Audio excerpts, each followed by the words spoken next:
Good morning, everyone. I'm Dániel Horváth, and my PhD thesis is Artificial Intelligence in Oral Medicine. I'm a prosthodontist at the Department of Oral Diagnostics. My supervisor is Andrea Brody, and my SMS is Petrona Martinekova. My vision is to make an artificial intelligence-based guidance for clinicians that can help to diagnose and treat oral medicine patients. And my mission is to verify artificial intelligence as a reliable support for clinicians, find the limitations and the possibilities of this technology. Right now, I have two specific goals.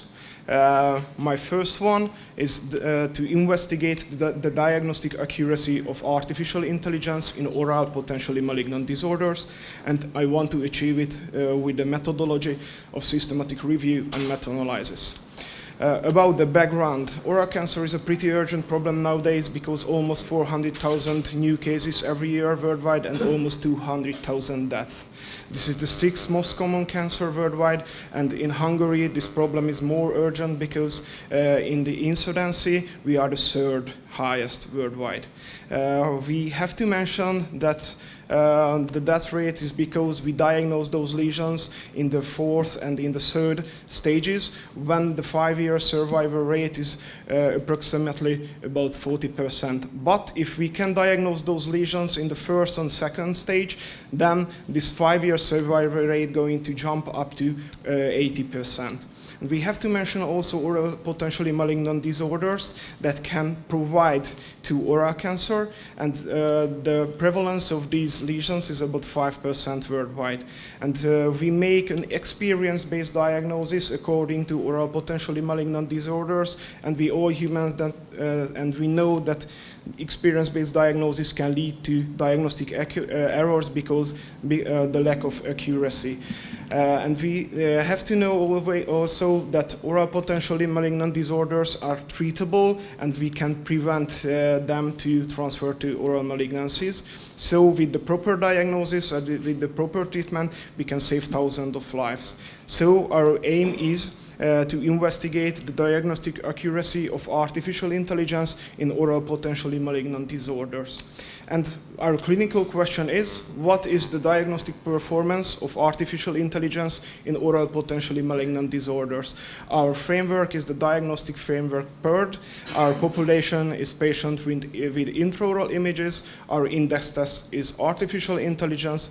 Our reference test is histology. And the outcome, the disease is the oral potentially malignant disorders. The primary outcomes are the sensitivity and the specificity of the AI, and the secondary outcomes are the F1 score and the AUC. And we hypothesize that artificial intelligence can diagnose oral potentially malignant disorders in a shorter time and with the same accuracy.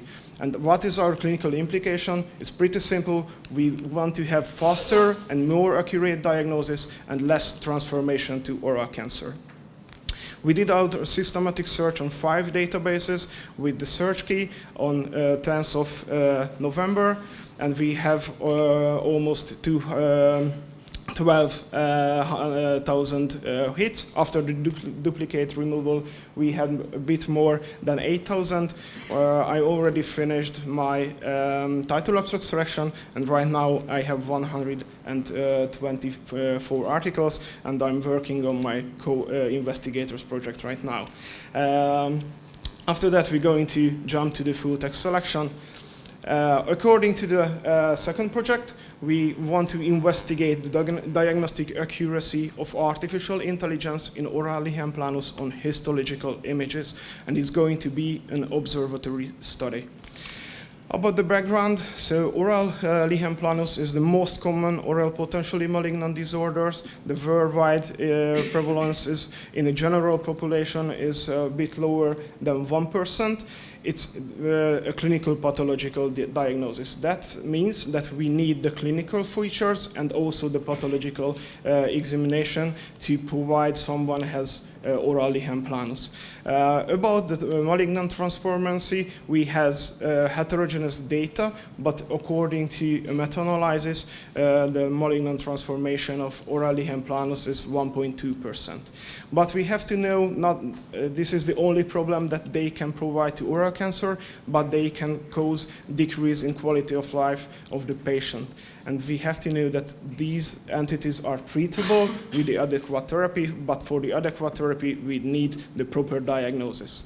Human investigators, due to the high inter and intra-observer variation, can lead to diagnostic errors. According to an article, histopathological agreement according to oral lichen planus among observers was only good, about 0.8.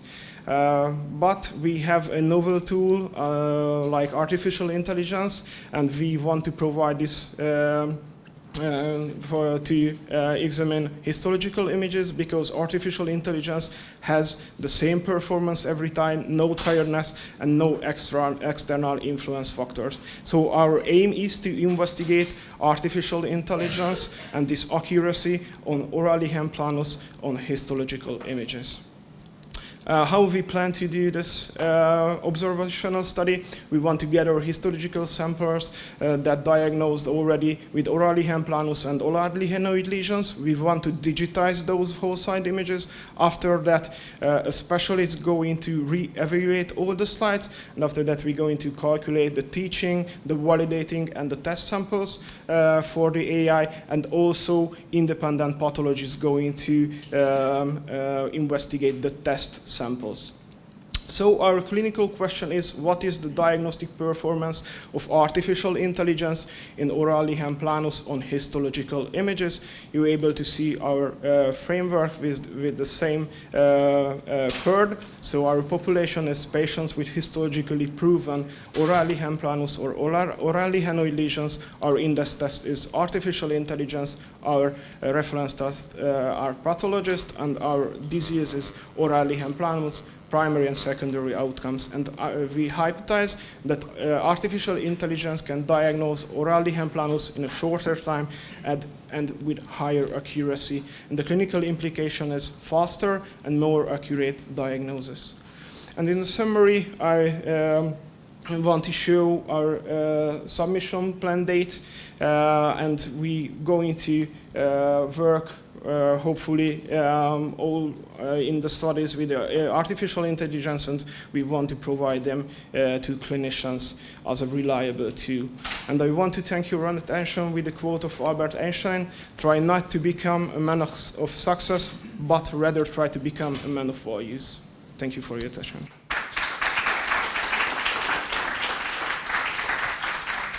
I have a question regarding your second project. My question is, what kind of AI are you planning to use during your investigation, or is it available to the public, or there's a contributor that will provide you with this AI?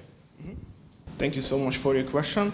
So our co-investigator is going to provide us an artificial intelligence that we're going to use in our study. It's a CNN-based, so it's a conventional network-based deep learning algorithm that we're going to use. They already use this for such a thing, and we're also going to use this for our investigation.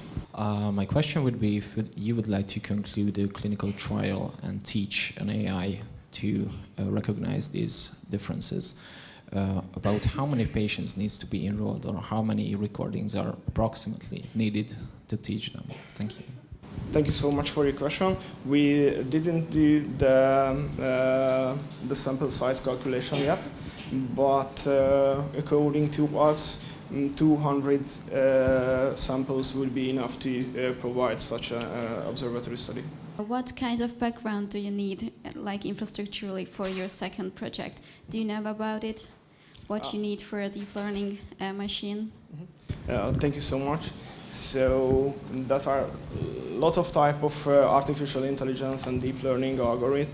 There are some that are usable even in a web browser, but that we want to use, it's a bit more complicated. So we need also good IT hardware for do such a investigation, and also we need histological sample digitizer, but so fortunately we have those entities. I'd like to know, how are you going to train the machine? It's using the photos, but basically, I think lichen planus has many different stages, so how are you going to manage this? We plan to teach the AI according to the variations in the nuclear staining, and different nuclear staining can, so in different stages we can find out which type of cells do we have in the lesion, and after that we need a statistical method to provide this data to an excellent diagnosis. You have a flow chart in the second project, step by step, and you, in third or fourth step was validation by a pathologist. But as far as I understood, that the initial step was already diagnosed. Yeah. So you have to revalidate them? Yes, we want to re-evaluate all the slides because according to our pathologists, they are underdiagnose those entities, or lichen planus, and we want to have one observer because in the pool data we have lots of observers, and we want to exclude this bias from our investigation. Okay, makes sense. Thank you very much.